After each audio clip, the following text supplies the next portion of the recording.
Hello. Yes, Janvi, I'm starting. Yes, okay, sir. Okay, ma'am. Good morning, everyone. We are there with the third session of industrial relations. I'm going to share my screen first with you.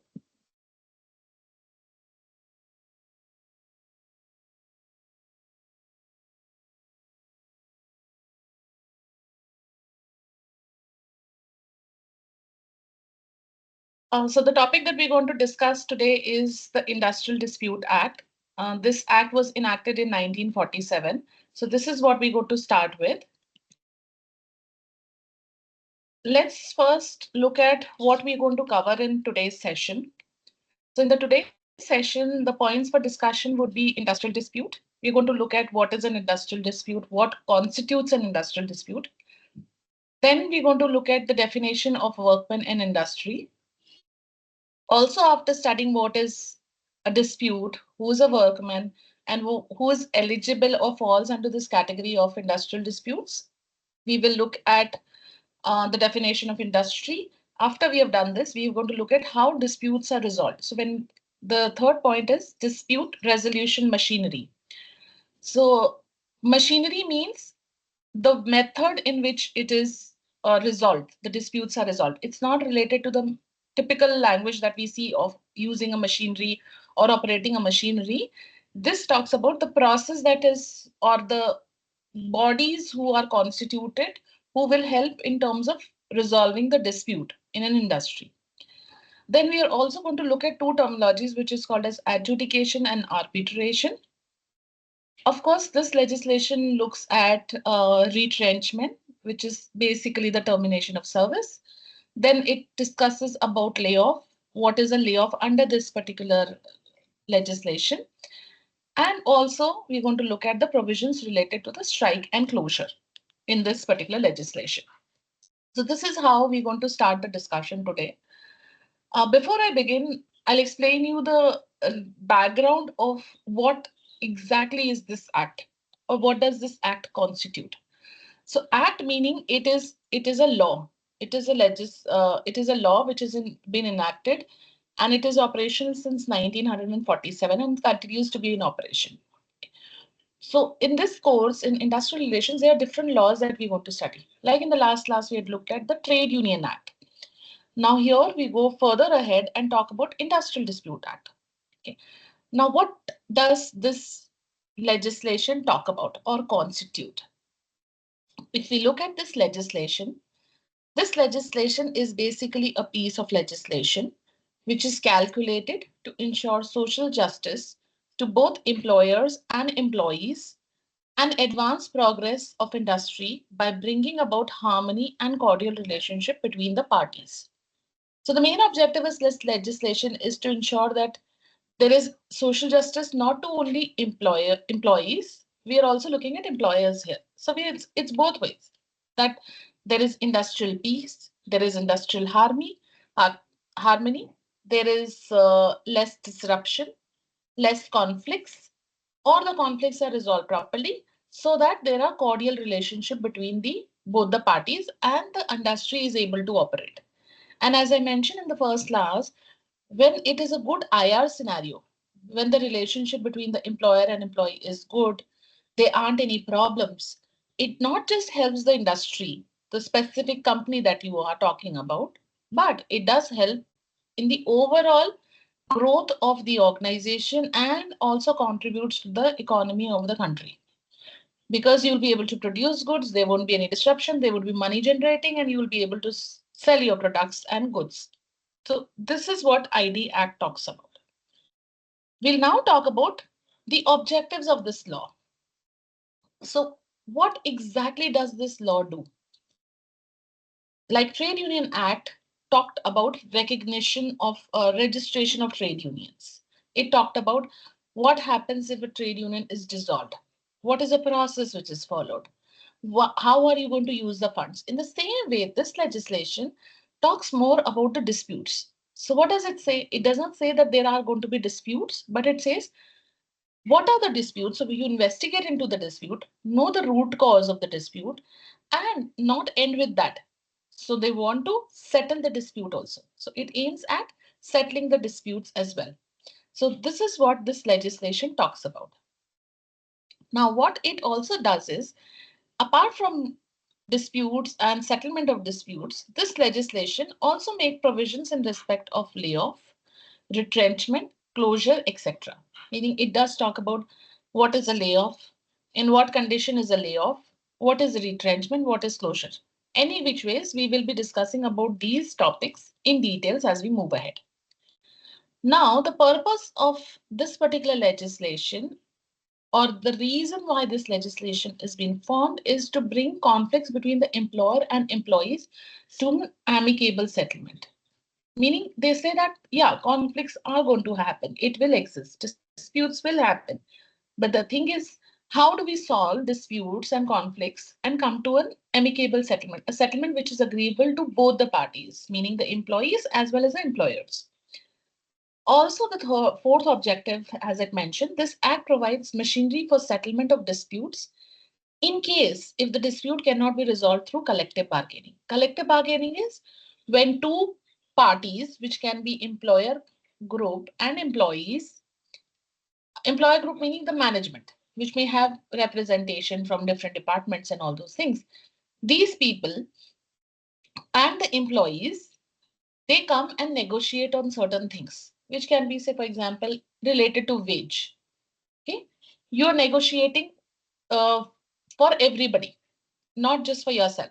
When I'm saying, say, for example, I am negotiating my salary with my employer, I am doing a negotiation for myself only. I'm not talking about others. So this is not collective bargaining. Collective bargaining is when there's a group of people who come together and negotiate with each other on certain things. One of the things can be, salary. Other things can be working hours. Other thing can be timing of the workplace, whatever it is. So this is called as collective bargaining. When a group of people come together and bargain for the entire organization or entire group that they represented. So this law also says, ideally, they say that you try to solve the matter internally within your organization. That is called as collective bargaining. You're solving it within your own boundaries. But what happens if the matter is not resolved internally? You have not been able to come to any kind of a consensus. You've not been able to come to any settlement. So what do you do? Can you stop it there, or do you think about something else? So this legislation says that if you're not able to solve the disputes through collective bargaining, there is a mechanism to do it. And this is what the law talks about. This law talks about a machinery, meaning some bodies, authorities, who will help you to resolve the dispute because you're not being able to do it internally. So there's an external body which is there. That's what this law also talks about. Now, if we look at, again, as I said, these are all legal terms.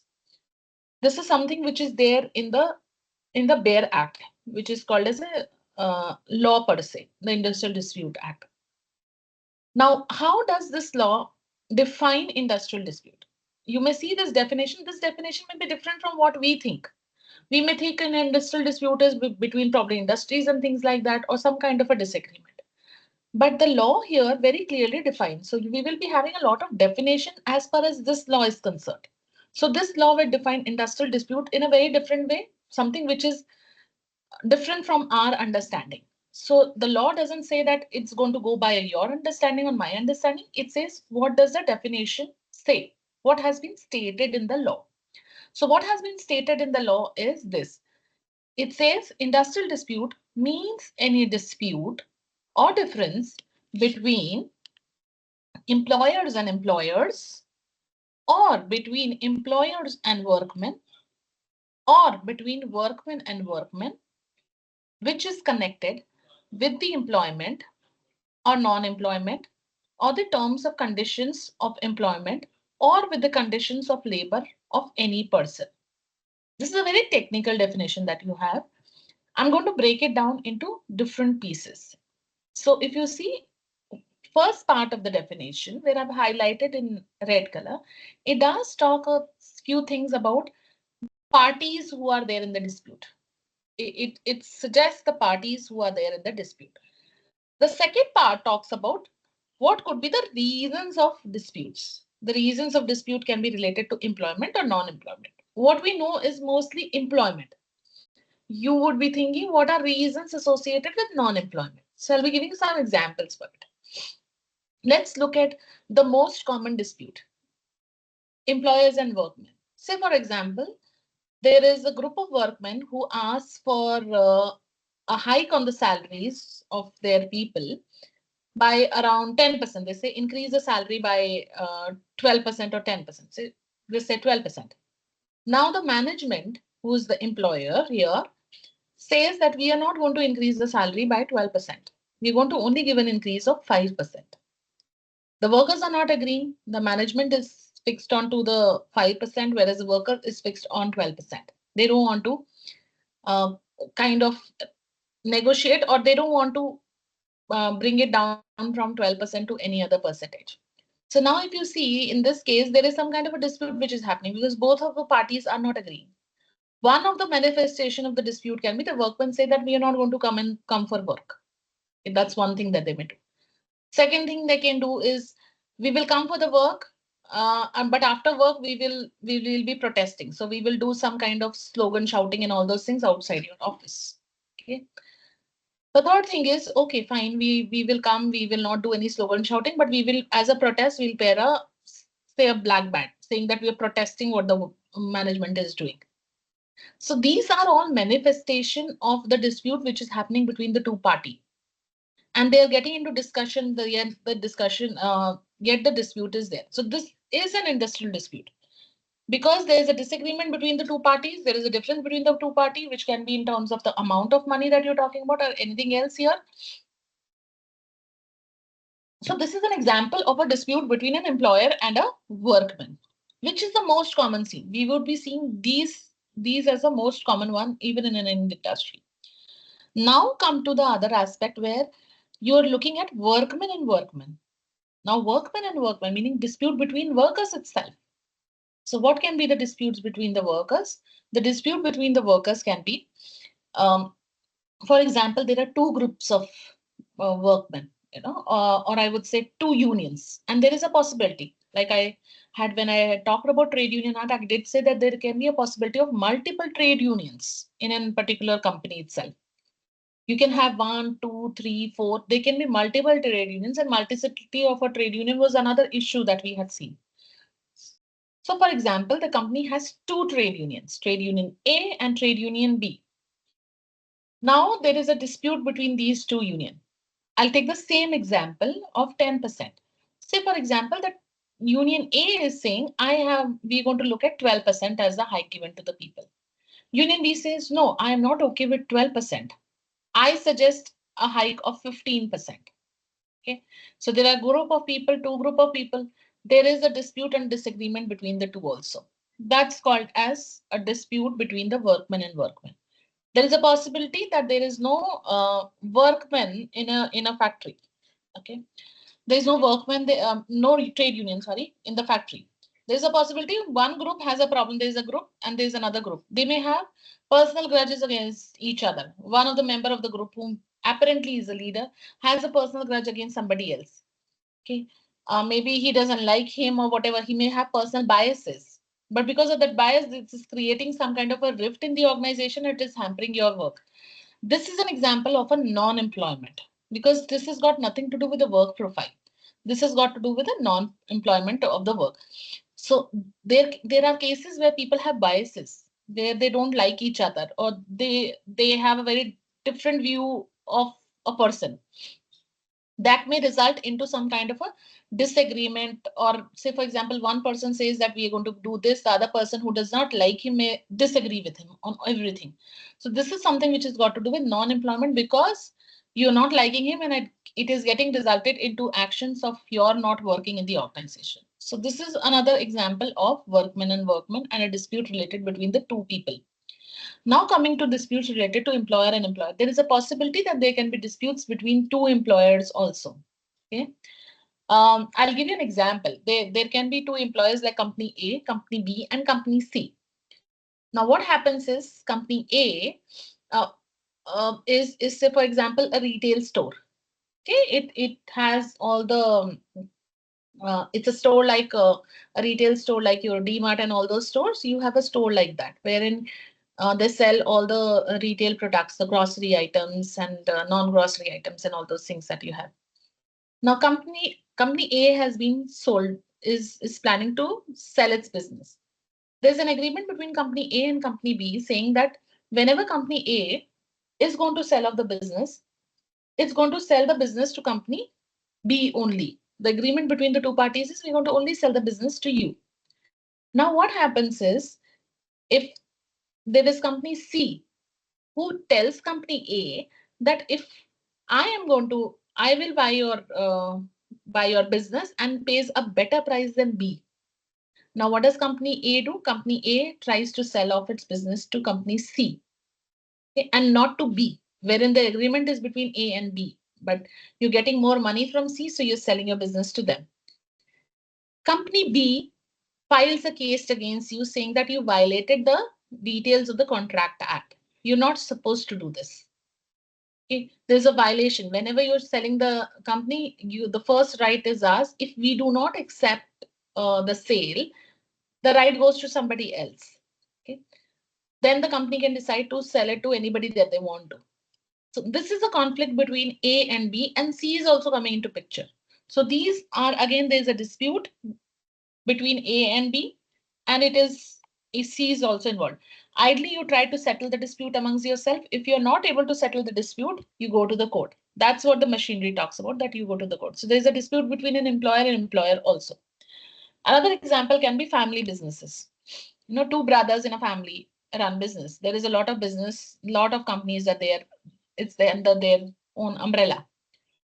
Now, there is a rift between the two brothers in terms of who has which company. So, for example, after the father's demise, there's a rift between the two brothers saying that who will own which company. And if the rift is solved internally, it's it will be an industrial dispute, but it is solved internally. This is again a rift between the employer and employer related to their right in terms of who owns which company and things like that. And we have seen many cases in the past. I'm sure you have examples also where there are family run businesses where there had been conflict, but the conflicts got resolved internally. And the earlier example that I gave you, the dispute went to an outside party. It goes to an outside party because you're not able to resolve it. So it goes to the court, and the court decides on looking at the matter and things like that, may came up with a judgment. So this is called an industrial dispute. Okay. This is an example of an industrial dispute. Now there is a possibility there's a dispute between two people, like a manager and a subordinate. A manager comes to the workplace and says that the subordinate, who's a worker, he's not doing his job properly. So he kind of shouts and screams at it. In return, the employee, who's the subordinate, he probably slaps the manager. Now there's a dispute between these two people. Now, this dispute will not be called as an industrial dispute, even if there's a dispute between the two parties. Why it is not called an industrial dispute is because this is an individual dispute. This is not an industrial dispute. What do we mean by industrial dispute? Industrial dispute is when there are workmen involved, there are more people involved. Now, this will remain as an industrial dispute because there is a problem between the two of them. Of course, they can go to the management and say that there has to be an action taken and all those things, but it will not fall under this particular legislation. It doesn't fall under this purview. It will only fall under this purview, or an individual dispute will turn out to be an industrial dispute only if there are people who take up their matter. Okay, there's representation from people. Say, for example, for the subordinate, from the managers, all the managers combine together and join hands and go to the management and say, no, you have to take action against that subordinate who has slapped the manager. This is not allowed. Okay? Then it becomes an industrial dispute. The individual dispute between the two people turns out to be an industrial dispute if from any one of the places there is more number of people, workmen involved or employers involved. So there's a plural there. Okay. In the same way, say for example, the union people say that no, the manager has been very bad to him and he's used some derogatory language which he was not supposed to use. And the workers union join hand and or probably group of workers say that the subordinate was correct. Now in this case, also it becomes an industrial dispute. in from any of the parties, if there are more people who join in and take charge of the problem which is faced by the employee, it becomes an industrial dispute. Till the time it's between two individuals, it remains as an uh, individual dispute. It doesn't get converted into an industrial dispute. For it to be converted into an industrial dispute, it has should have a representation from some employees and also some representation from the employers. It can be both ways. Okay. So this is about industrial dispute. Let's now look at what can be the types of disputes. What are the different types of disputes that we see or observe? And these are the reasons why people, have conflicts at workplace. Dispute of rights is the first one. These relate to the application or interpretation of existing agreement or contract of employment.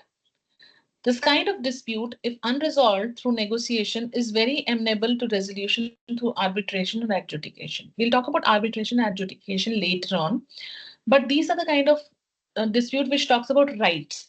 You know, like for example, if I'm supposed to get a paid holiday or say for example a weekly off, I'm supposed to get it. If you're not giving me that, then it's you we have an existing agreement and you are not following it. Or say for example my I have to get bonus from the organization. Okay, the bonus itself will be an existing agreement or a contract that according to there's one legislation according to which you have to pay bonus to your employees. Okay, so if you're not paying bonus to them, this is a dispute of related to their right. Okay, they are supposed to have uh, good hygienic working conditions. If those are not maintained at the workplace, it's their right to have good hygienic working conditions and working environment. If it's not maintained, then it and the workers are protesting against it, it becomes a dispute of right. Now there are disputes of interest. These relate to the claims made by employees or proposal by a manager about the terms and conditions of employment. Say, for example, an increase in the salary. Okay, that's got to do with the dispute related to the rights that we talk about. Now, what could be the reasons for dispute? Why do these dispute actually arise? Whatever disputes that we look at, one of the most common reason, the in fact, of all the disputes that we see, I would say account around 70 to 75% of the dispute related to economic causes. What does that mean? Which says that there are various financial demands of the workers uh, which can result into industrial dispute. Like I gave you an example of bonus. I gave you an example of increase in the salary. These are related to economic causes. This has got nothing to do with working condition. It has got to do with economic causes like I want to have a fair wage. I want to have an increase in my salary.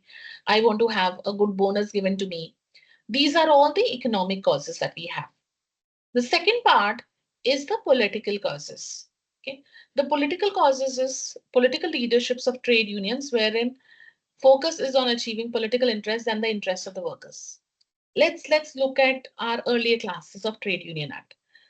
There I did mention in terms of challenge and some problems also is getting a political affiliation to uh, a trade union. When a trade union is internal within my organization, it is not affiliated to anything. It's a separate entity by itself.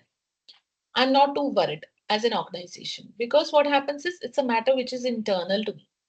I do not have to worry about it.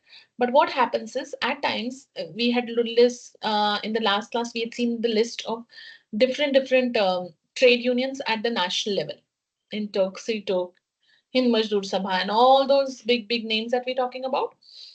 So if you take an affiliation to any of these unions, there is a possibility, which will mean that there is a possibility the person who's from that union may have a political interest and would probably do things for his own political interest but would not want to work for the interest of the worker. So he may try to create disputes himself just to ensure that he is getting more power. And there is no dispute, but he may create some disputes. There is a possibility that the person may create dispute. This can be another reason of the political causes, which is also there, but not too high per se. Indiscipline. is another reason of industrial dispute. When there is an indiscipline or violence on the part of workforce. We'll talk about indiscipline first and violence a little later. What does indiscipline mean here is you're not following. Say, for example, you were asked to come report to office on time, and you've been habitual remaining coming late to work. Okay. You're loitering around. The workers are not finishing their work. They're spending time here and there, but they're not doing the work. They're loitering around. They're not spending time on their own output. They're not doing anything. Or they're not listening to the management. They're disobeying their orders. So this is like an indiscipline. Violence can be when the workers are violent and they may hamper the machinery, they may spoil the machinery, they may be violent at the workplace, they can probably beat and other things to the managerial cadre. This is called as violence on the part of workforce. These days, we do not see too much of a violence from the workforce, but yes, indiscipline still remains. So this is another reason of an industrial dispute that you've not followed rules and regulation. The management is not agreeing to it, and the management wants you to exercise discipline. You're not doing it. I'll be giving you later on examples when I go into collective bargain and all, giving you examples from companies where we had witnessed indiscipline and violence on the part of workers. So these are the causes of industrial dispute. The most common causes, economic causes, and indiscipline also comes to the picture quite a lot. Violence, now the rules are very strict, so we see a lesser violence. But if you look at the earlier time around 1947, 1950s and all, the violence on the part of the workers was very, very high. It has come down drastically, come down a lot. They're more mature as of now in terms of handling things, and scenarios have also changed, and they're also aware. Earlier, they were not aware of things. Now, because of the social media and information channels open, they're aware of their rights. They're aware of what is right. They do not get carried away. They may use their own logic also. Also, the next one is management. Say, for example, the management is unwilling to probably listen to them. You know, they are not listening to it. So at times, the management also, sometimes the management becomes very unreasonable. They may come up with something which is against the not the law, but it will be creating some issues in terms of an industrial piece. Some of the examples is, say, for example, they do not give you a break. Law says that you have to give them a break, but you're not giving them a break, or you're giving them a very small break. Law says that you have to make arrangements for them to sit while if they have a long standing hours kind of a work. You've not made any arrangements for their sitting. There's no place that they can sit. So these are things where the management becomes a little unreasonable and do not listen to the demands.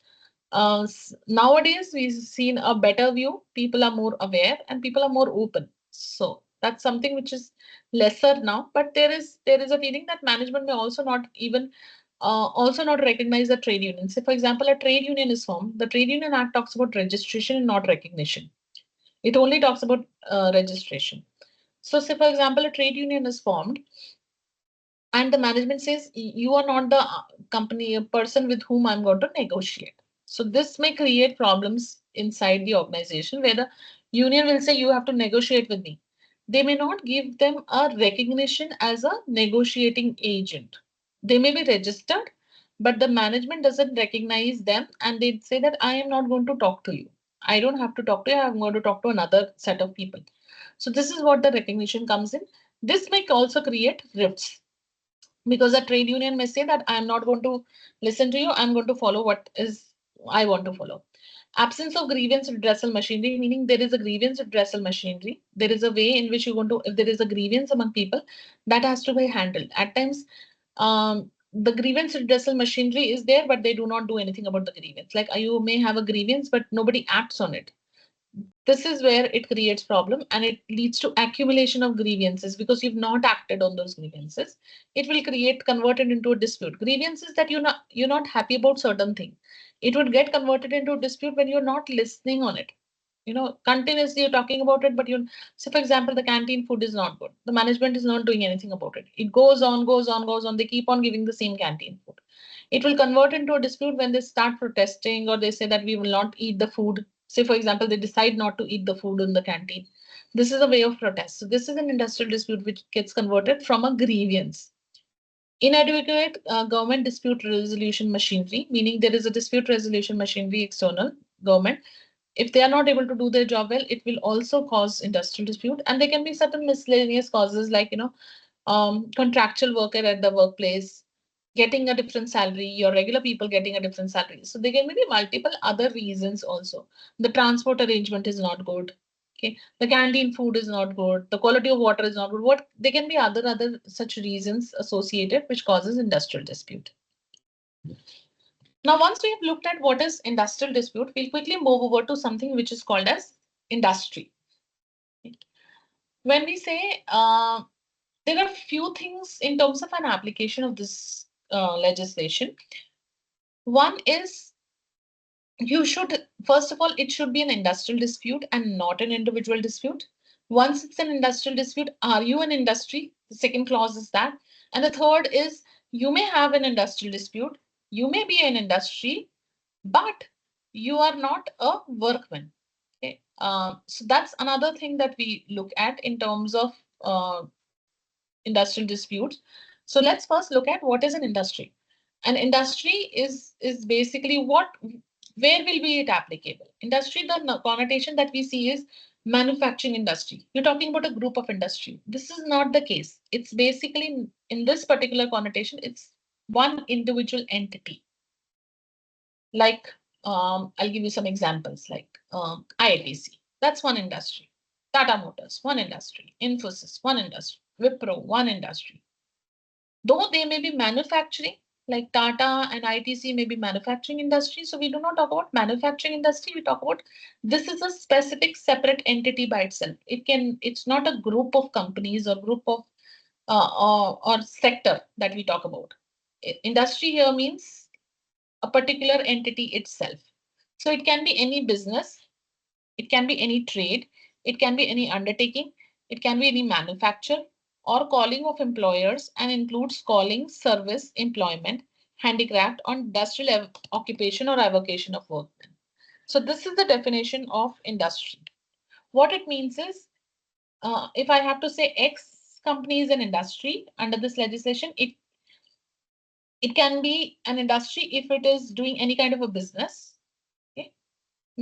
Trading organizations are also industry. Undertaking, like your banking industries and all those things, undertaking is also an industry. A manufacturing company is also falling under this. So there, if you look at the first three parts or four parts that they're talking about the area. There are some companies which is manufacturing. There's some companies which is service oriented, service sector. There's some companies which is into trades, some company which is into certain business and all those things. So it says all of this will fall under industry, and it talks about calling of employers, meaning the employers are giving employment and asking people to work for them. So basically, calling of employers meaning asking them to work for them, and includes any calling, meaning people going and working for them, service, the work that you do, employment, service meaning okay, I'm in the service sector. That kind of a service that you're talking about. But you're employed. Basically, what we talk about, person who are employed in the organization. It can be in handicraft also, it can be an industrial occupation as well. So this is what is the definition of industry. So I can give you examples of industry. Um, Manufacturing, of course, the examples that I gave you, all these would fall under industry.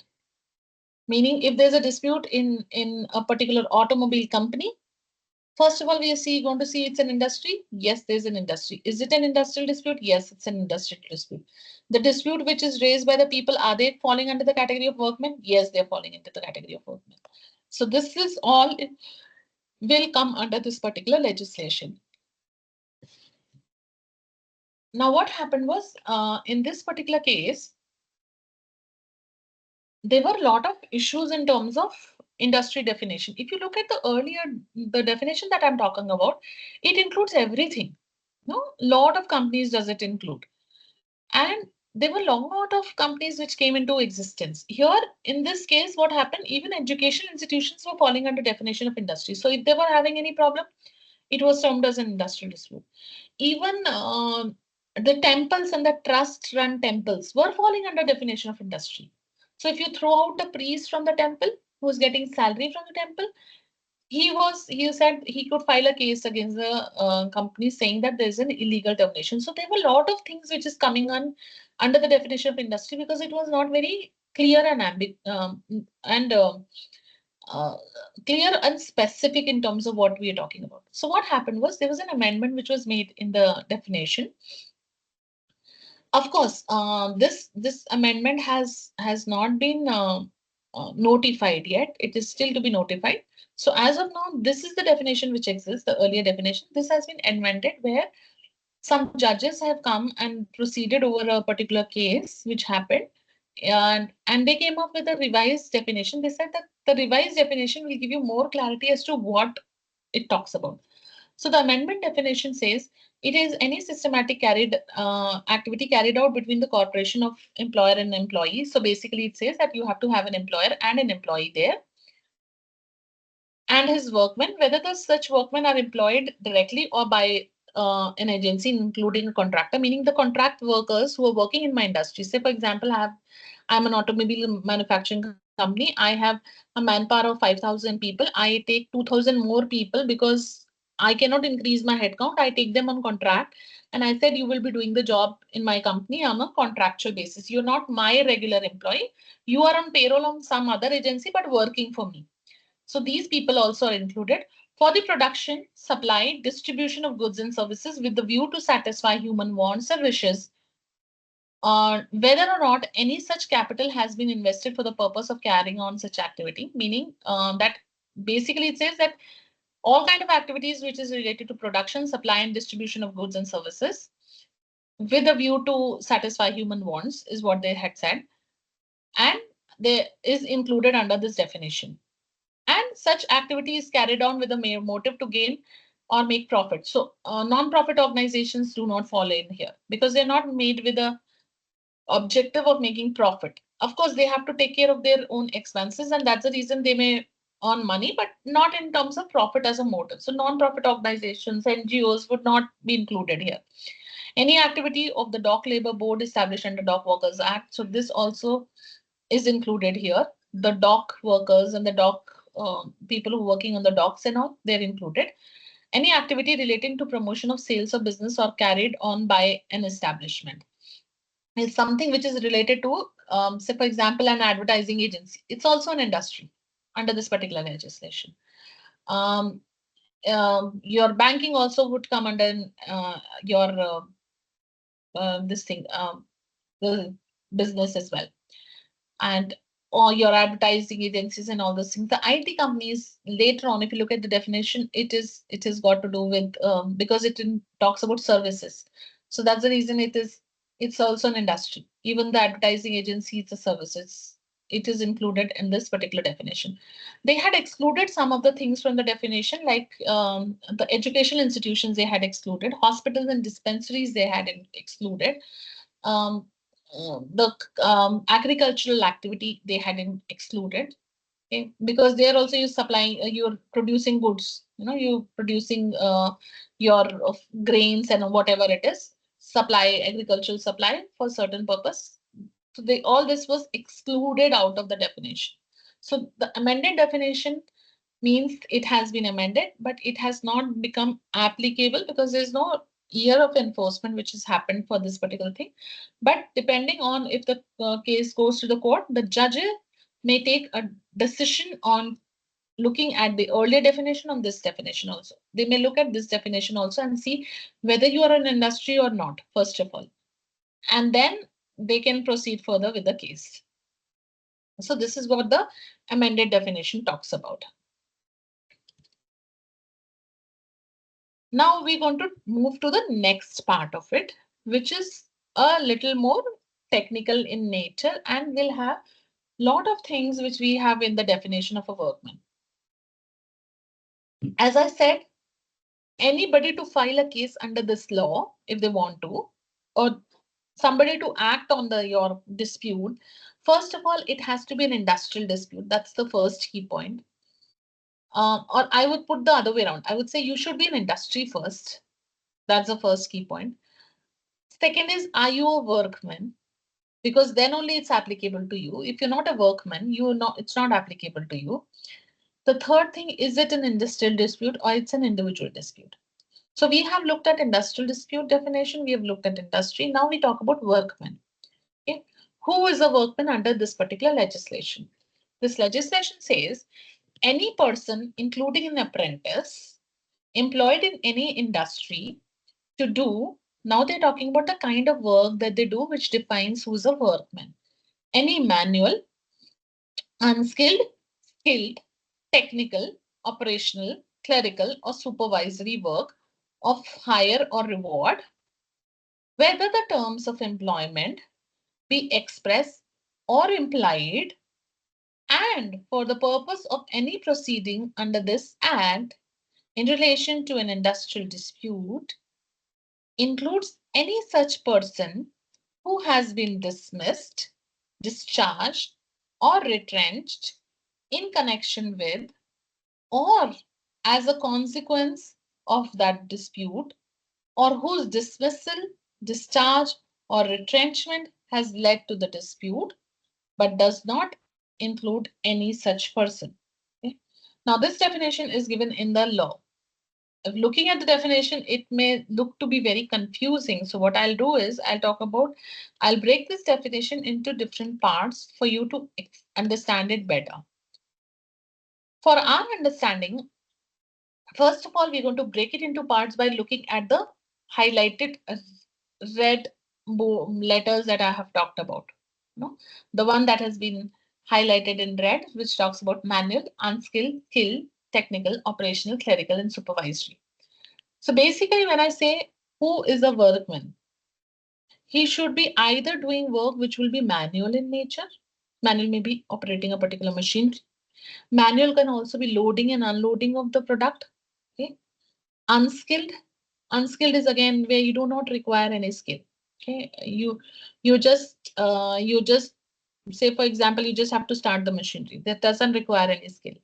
Or you just have to put on the system. Okay. Or unskilled can be, you're a part of the security of the organization, housekeeping people. They do not require any skill, right? Security guy has to just be there at the gate.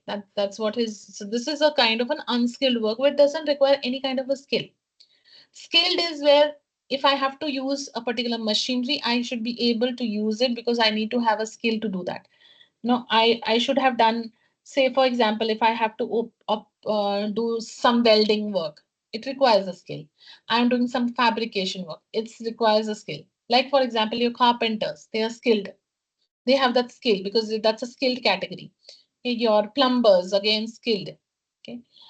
In the same way, in an organization, when somebody is operating a particular machinery, starting a machinery, operating a machinery, he's a skilled employee to operate that machinery because he's got that certification or he's studied that. So that kind of job is a skilled job. So an unskilled job is paid less. Look at the guards; they must be paid lesser than what probably the skilled jobs that we're talking about. Nowadays in IT industry, we talk about AI as a skill. So they are skilled jobs, extremely highly skilled, if I put it. Somebody who's having knowledge of AI and all those things, integrating of AI. But you're doing some coding job. It will also be skilled. Some jobs are very highly skilled.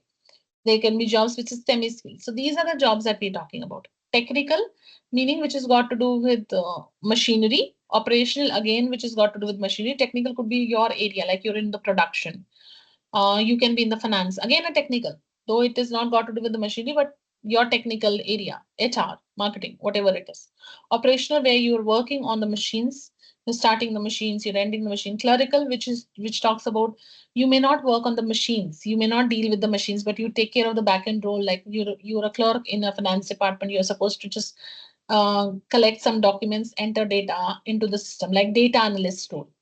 They're also in not exactly clerical, but yeah, what they do is they just collect the data, enter the data. Say, for example, you're working for a very a leading investment banking organization, but you are in their team which takes care of the data management part of it. So you see those big Excel sheets that you are handling, and you have to see the missing values in the Excel sheet and do something about those missing values. So this is a very, not, I would not say a clerical job, but that doesn't require any kind of a specific kind of input, because you're just doing a work wherein you're collecting data and you're doing some kind of a data management part there. But yes, you if you're writing codes, you're generating codes, you're making an ERP software, it's a skill job. Okay. Supervisory work, where you're supervising people who are working on the machinery or whatever it is, for hire or reward, meaning you've hired them, and reward is you're giving them wages, you're giving the salary to them. So these people who are working for your organization, you have recruited them, and you in return of their work, they are getting paid, is what this hire or reward talks about. Whether the terms of employment can be expressed or implied, meaning they are working in your organization based on certain terms and conditions, which is the most common one, which is applicable to everybody. Okay, let's look at the later part, the next part of it later as we move ahead. Okay, so if you have dismissed a person, say for example, you have a skilled person you've already dismissed, he will continue to be a part of a workman because you've not asked him to leave the organization. He's still, when you're saying dismisses, you've suspended him from his work for some particular period of time. So these are the categories wherein you have a workman. Now what happens is, what is who is not included as a workman? Workmen, anybody who is working or who is subjected to Air Force Act, meaning people who are working in the defense sector, which can be Indian Air Force, Indian Army, or Navy, because they have their own rules and regulations in terms of dispute resolution, and they cannot have two contradicting acts. One act talks about a dispute resolution machinery different, and their legislation talks about different. So whatever is applicable to them, that remains applicable. So they are covered under the Air Force Act, and that's what is applicable to them. Okay.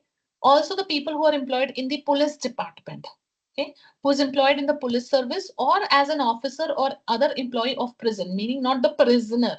If you see the prisons and all, it is handled by, there is a jailer there, there are staff there. So there are people who are working in the prison also, meaning not a person who's put behind the bars. So basically, the all the people who are falling under the police services in our country, they are not part of this particular legislation because they are controlled by their own legislation. And also employees who are in the managerial capacity, like I'm a manager, I am not a workman under this particular legislation. Or I am in the administrative capacity, meaning what, I may not be a manager but I take certain decisions. Okay, administrative capacity meaning I take decisions, I make policies, I design policies. uh, these are the people who are administrative. I may have managers, but I may have people in the administrative capacity also. Okay, they become they are not the workmen. So they are out of this ambit of law, this particular legislation. And the fourth is people who are in the supervisory capacity. If you look at the earlier definition, I said supervisory capacity. So people who are in the supervisory capacity, but anybody who is a supervisor but getting a salary more than 10,000 per month will not be included in this particular legislation. So anybody who is getting a salary which is lower than 10,000 per month and is a supervisor who's supervising work of the people is falling under this particular definition of workman. So if you're not a workman, you cannot file a case against the employer. You cannot raise your dispute. There is no way of handling your dispute. This is what a workman say definition talk about. Now, if you look at some roles, I'll give you examples of some role. Like if you look at the pilot, commercial pilots, not the one who is working with the Indian Air Force, but the commercial pilots are worker. Why? Because they are doing, even if they're getting a salary which is very, very high, our assumption is they're not workmen. But they would be workmen under this particular legislation, even despite of getting a very high salary, which is like goes into lakhs in a month. Why? Because they're doing work which is technical and operational in nature. They are not managers. They can't take decisions on their own. If you look at a pilot, right from the time he takes off till the time he lands, he's been controlled by the air traffic control. He cannot decide to fly at a particular height. He cannot decide to take his own route. He's been navigated and he's been controlled by the a body which is sitting at the airport, which controls his movement. He cannot even get a landing permission. He has to ask for a landing permission. So if you look at it, his job doesn't, he cannot take decisions per se. If you see, he cannot decide who will be his cabin crew tomorrow in the flight. He cannot take those decisions. So these are the examples where people may earn a very high salary, but yet they are workmen under this particular legislation. So this is what the definition of workman talks about. Um, And if you look at an IT company, some of the places the IT company says that we are not industry. They are also industry. And the people say, for example, who are working as data analysts, what is their role like? If their role is of entering data into the system and just generating report, then he is a workman because he's not having any control. See, try and understand, when you're a manager, what do? You can approve the leave of the people. You can take a decision of who gets what increment. You also can take decision on disciplinary action.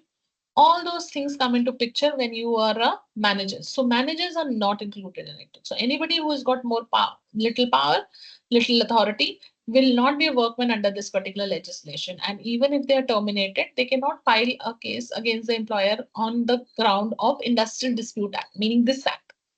But if you have a workman, you can file a case against the employer. If you think that the termination was done illegally, you can file a case against the employer. So now what happens? This legislation gives a lot of benefit or safeguard to the workman, whosoever is a workman. It may not give a safeguard to a managerial or administrative capacity person or a supervisor also who is drawing more than 10,000 rupees of salary. So that ways, this particular legislation is pro workmen per se, and it is very technical in nature as well.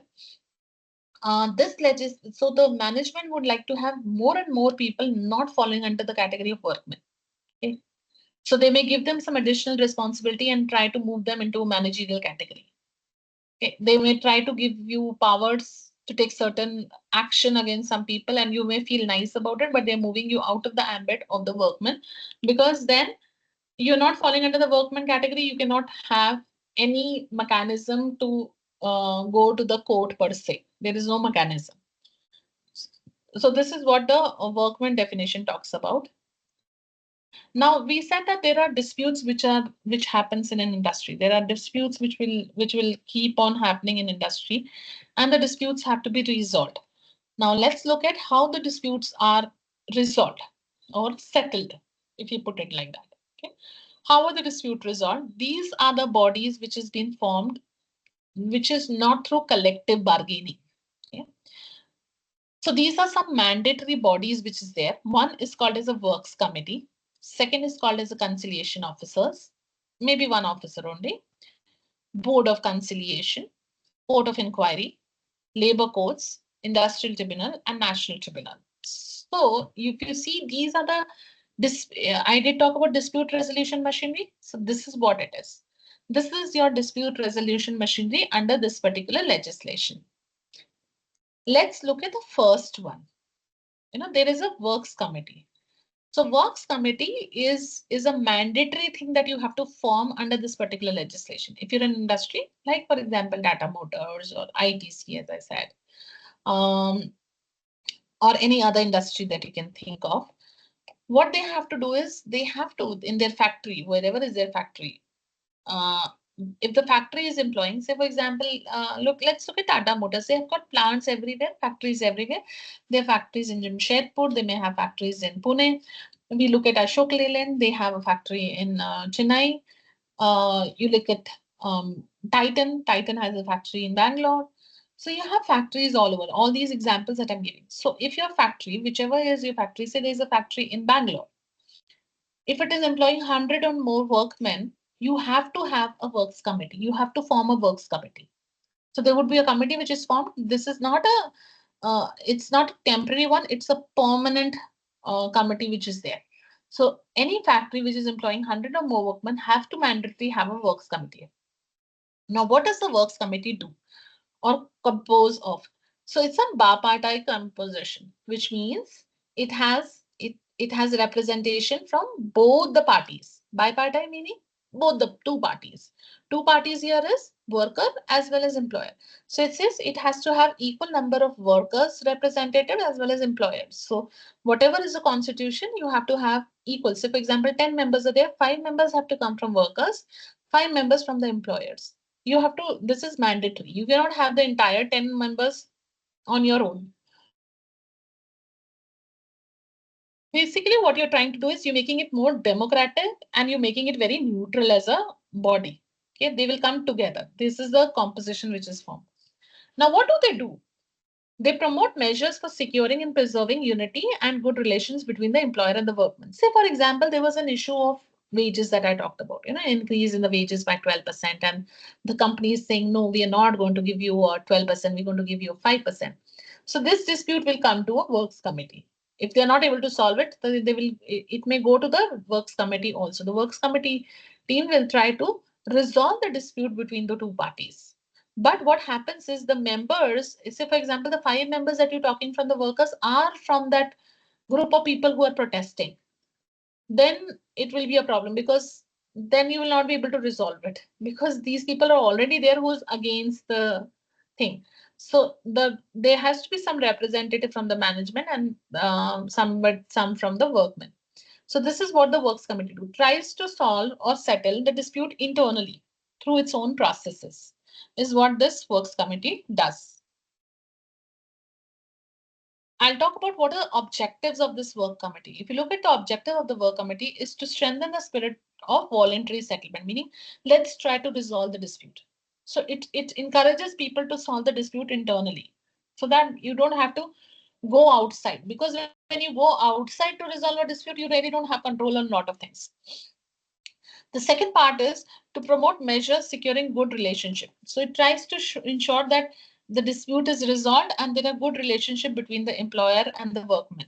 There is less amount of dispute. You try to settle the dispute so that it is productive for them. To serve as a helpful agent in establishing collective bargaining relationships. So it tries to ensure that people collectively come and resolve the dispute, and try to resolve the dispute through collective bargaining, meaning negotiation within. When you're going outside is no longer a collective bargaining, because there's an external party who decides what is to be done there. They are the ones who take decisions on your behalf. Here you can take decisions on their behalf. To remove the causes of friction in day-to-day work situation by providing an effective grievance resolution machinery. So, the one example that I give you is of wages. So the second example where people have dispute related to the food served in the canteen. So there is a dispute saying that the food served in the canteen is not of a good quality. So what can a works committee do is sit together and see, solve the dispute. Say if they find out that the food quality is good, there is no issue with the food quality, there is an issue which is raised by the workmen just for the sake of raising an issue. So what would they try to do? They listen to both the parties and try to resolve the dispute amongst the two parties per se. This is what a works committee tries to do. So works committee is an internal body which would try to ensure that the disputes are resolved and the dispute doesn't go on for a long period of time, and you find a resolution to it. You try to, and some day-to-day matters can also be discussed. It like, for example, there is a storage. Every worker gets a locker. Locker is the place where they keep their clothes and things like that. Locker, not the like a bank locker. It's just a small box kind of a thing in a cupboard. It's an open one where you can keep your if you look at the gyms and all, they also have those lockers. Something is given to you where you can keep your belongings and lock it. So, for example, that is not clean. It's not been painted. It's in a bad shape. The locks are not working. There can be some simple grievances like this. This can also go to the works committee, so that the grievances, if you remember, I did say, if grievances are not resolved, it may get converted into bigger major issues and bigger disputes. So this is what this works committee tries to do, tries to resolve those grievances so that they do not take a shape of a bigger dispute, and they try to come to a consensus. And this is a neutral body because it has representation from both the places and both the parties. Now we also have one more person who's called as a conciliation officer under this legislation. From conciliation officer till the last mechanism I am talking about, it's an external one. Who is the conciliation officer? He is a person who has been charged with the duty to mediating in and settlement of industrial disputes. So if you look at this image, it shows that there is a guy who's trying to resolve the dispute between the two people. It's like an umpire who tries to solve kind of a problem between the two people. It is called as a conciliation officer. Now, who is this conciliation officer? This conciliation officer, I'll just check this, is a person who has been appointed by the government. Okay. So, for example, you have a factory in Maharashtra. So the Maharashtra state government would have appointed a person as a conciliation officer, not for your company only. So these are the people who are appointed by the state government. These are the people who are working for under the Ministry of Labor of a particular state. Okay, there is a Ministry of Labor at the center and even for the state. They are generally labor commissioners, chief labor commissioner, and all these people who are appointed by the government. They are permanent employees of the government. The government officials or representatives. Like you have police officers. These are the people who are from the labor department. They are the people who've been appointed as a conciliation officer. And one conciliation officer can have lot of industries under his purview. Okay, so may be appointed for a specified area, as I said, like police department has its jurisdiction. In the same way, they can also have their own jurisdiction depending on the number of companies that you have. If your place that you are having has a lot of industries, then you may have two or three conciliation officers, and they are given according to the industrial belt.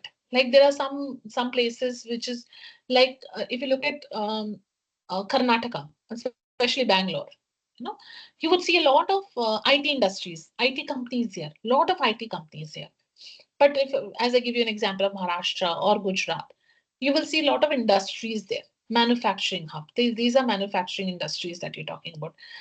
Mumbai becomes our financial capital. You will have all the offices, all the corporate offices of these people, but not too many of a manufacturing per se there. Okay. So there can be, if there are many companies, there can be two or three people who are appointed for a specific area. Okay.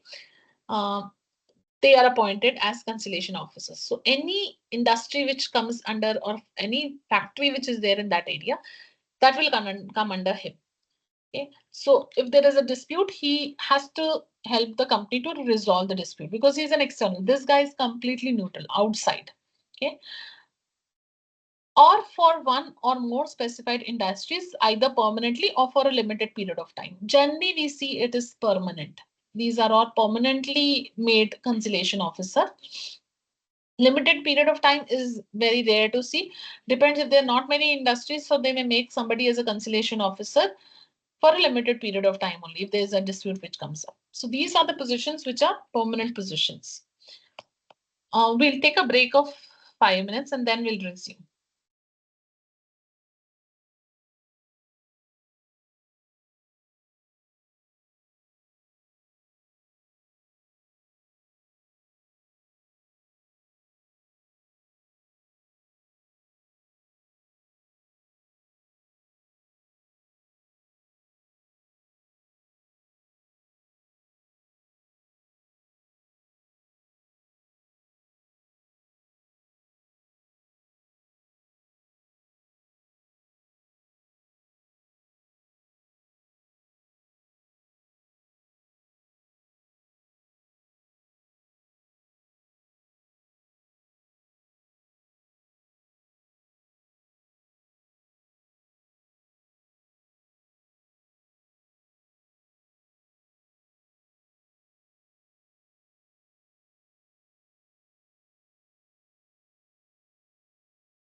We will now continue with the conciliation officer. So this person is the one who is going to mediate the disputes between the two parties. Okay. Now what happens is, for example, there is a dispute between the in the company between two people or two parties. The dispute will not go to the conciliation officer till the time one of the people will go and approach the conciliation officer. Meaning, see, as I mentioned, there may be a lot of industries. The conciliation officer has to be told that there is a dispute which is happening and the people want his help to resolve the dispute. It has to be told to him. So how does that happen? One of the parties will go and approach the conciliation officer saying that there is a dispute that we are facing and we want your help to mediate and settle the industrial dispute. So this is the role of a conciliation officer. Uh, the conciliation officer, say for example, in the earlier case that I gave you about wages, he says that um, the management is correct and the workers should only get a 5% hike because the management, the company is not making too much of profit. There's some lot of expenses. So the conciliation officer decides with this decision. Whatever decision that he takes is not binding, meaning you, it's possible that you do not agree with this decision. The only thing is then it becomes binding later on. It is not binding on you, meaning you can still say that we are not accepting the decision and we are going ahead with our dispute only. We are not coming to office. We're going on strike or whatever the case may be. Okay, so there his decision is not binding on the people. They may disagree with his decision also, but because his decision is doesn't have an authority in terms of making sure that people have to agree to it. Okay, this is what is the role of a conciliation officer. The next is the board of conciliation. A board of conciliation may be appointed for a specified area or specific industries in a specified area or for one or more industries, meaning one or more companies, either permanently or for a limited period of time. So there is a board here. Early conciliation officer was one single person. Here there is a board which gets formed. Lot of people come together and they try to, there is a board which is constituted which will try to look into the matter and solve the issue or resolve the issue or settle the dispute. Okay. This is what is the role of a board of conciliation here. Now, board is made by, again, the government. Now, this can be made on a permanent basis. There's a permanent board which is there, or they may make it on a temporary basis because there's an issue which is happening in two or three industries. Okay. And also, for example, or in one industry itself, the issue is such that it may create problems for other industries also in that area. So what you do is you form a board of conciliation who would probably try to resolve the dispute between the parties. Now, what is this board of conciliation? In this board of conciliation, there is a chairperson. The chairperson is an independent person.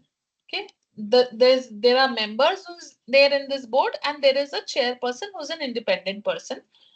The other members shall be appointed in equal numbers to represent the dispute to the party, meaning there are workers' representation, not from the place from where you had the dispute. It can be any other company. Say, for example, the dispute is in company X, but you have taken people and in the board from A, B, C, D, different companies. You have taken some representation and formed a board. So it need not be from the same company itself. Like works committee is people from the same company. Board of conciliation is an external body which can render its service to many companies or one company, just like conciliation officer. And there is an equal representation from both the parties, but there is a chairperson who's an independent person. And this chairperson is on rotation basis also.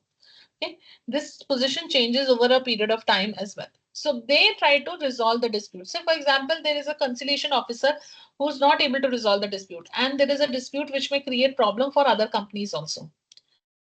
So then you try to resolve the dispute. Like for example, there is a strike in a bank. Just giving an example of State Bank of India. So there can be a board. They're planning to go on a strike because there's a dispute which is raised by their people on some matters. Okay, they've made the dispute is not getting resolved internally. So what they can do is they can refer the matter to the board of conciliation, the conciliation officer, even if it is not getting solved. So now there is a possibility that this, if people go on strike, it is going to impact the operations of all the banks in, under that particular bank. Okay, so there are different branches and all. Everybody's operations may get impacted. So that's the reason what happens in this particular case is the matter can be referred to the Board of Conciliation. So what would the Board of Conciliation do? The Board of Conciliation would try to resolve the matter, come to a consensus so that the dispute is resolved and it is not impacting other people also, or the other companies also, or neighboring industry, or whatever the case may be. Here it is a pan-India impact. It can be in a particular company. If there's a dispute in one company, it may impact the next neighboring company also. So they might give it to the Board of Conciliation also. Board of Conciliation doesn't come into existence immediately. Generally, if the conciliation officer is the first point of contact, if they are not able to resolve, then it goes on to the Board of Conciliation. Also, what happens is there's one more authority. Now, this authority is not an authority who is going to solve the dispute. If you look at conciliation officer, what will he do? He'll try to resolve the dispute. If you look at the the Board of Conciliation would try to resolve the dispute. Whereas the Court of Inquiry, if you look at it, it will not try to resolve the dispute. What would it do? It is formed by, again, the appropriate government. Appropriate government meaning um, it can be center or state government, depending on, like, for example, if you're a public sector undertaking, like an Indian Oil Corporation, for them, the appropriate government is the central government because they have been notified and formed under the Ministry of Petroleum. Okay. There are some companies which is at the particular state, like I gave you an example of Tata Motors and all. If they have a factory in Pune, the appropriate government in their case becomes the Maharashtra state government. Okay, if they have a factory in, say, Chennai, then it will be Tamil Nadu state government, will become the appropriate government. So the appropriate government, through its notifications, say for example, there is a dispute in one of the plant of a company which is in Maharashtra. The appropriate government is Maharashtra state government. So the dispute has gone to the conciliation officer. He's not been able to resolve. It will not go to the Board of Conciliation. That's not a mandatory thing. Now, the dispute still exists. So the appropriate government may form a court of inquiry also. Do not go with the connotation of court, meaning the courts and trial courts. What is this? This is a group which they have formed. They would try to look into the matter connected with or relevant to an industrial dispute. So the government has to take certain decisions. So they are not able to decide. They are not understanding whether the dispute is correct or not, or who is right in the dispute. The government wants to know that. So it may form a court of inquiry to inquire into the matter. Like in case, another example of inquiry is like, you form your own state SITs and all, where you try to inquire into any issues which is happening in that state, to because the government wants more relevant data, information to make decisions.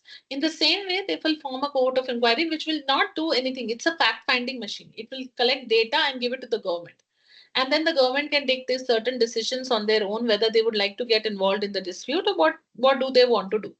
This is what the court of inquiry generally does. Okay. The next part is the courts. The courts are the authorities that I talked about was the courts. One was a labor is your labor court is what I had talked about. Like this slide I'm talking about. This slide I'm referring to labor courts, industrial tribunal, and national tribunal. So there I have put it into three different formats itself: labor courts, industrial tribunal, national tribunal. Labor courts are your courts where the matter related to employment goes to. Okay, there are some criminal matters which goes to a different court. It will not go to a labor court. Labor court only deals with matters related to employment and matters related to employment related laws, which can be your provident fund, your gratuity, your bonus, all the other, or wages act. All those legislations fall under the labor court's purview. That's what is a labor court supposed to do. So, and then we have industrial tribunal, and then we have a national tribunal. Let's look at each one of them one by one. A labor court is again formed by appropriate government. As I said, is if Maharashtra is a appropriate government, Tamil Nadu is appropriate government. They constitute either one or more labor court depending on the industrial belt. If there is a big industrial belt, meaning a lot of industries there, what would happen? there is a possibility, since there are more industries, there may be more disputes. The number of disputes is more because the number of companies is more, number of people are more, which cannot be handled by one labor court. It's too much of a work for one labor court. So they may have one or two labor court. And there also, if there are two labor courts, they may decide on the jurisdiction. Matters related to these area will go to, or this jurisdiction will go to this labor court and the other labor court. So depending on the nature, they will have one or more labor courts also. Okay. What does it deal with? It deals with matters pertaining to discharge of workmen, meaning discharge and dismissal of workmen, suspension of workmen. What matters goes to labor court? If there is a matter related to somebody's suspension, illegal suspension, or illegal termination, that matter, if I've been terminated illegally, not as per the rules of this law, if the company has violated that, then in that case, that matter will go to the labor court. It goes to the labor court. There are something which has got to do with legality of the strikes and lockout. Strike is when the people do not work in the organization; they refuse to work. Or lockouts is when the people strikes or lockouts. It's not off lockouts; it is strikes or lockout. Let me just change it here for you quickly so that we are again at the same thing. Just give me a minute. Share the screen again with your background. Yes.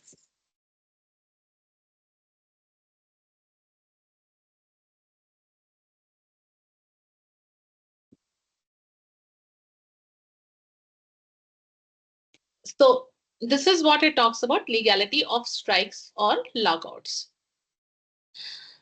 Then comes the industrial tribunal. Industrial tribunals are the ones which is again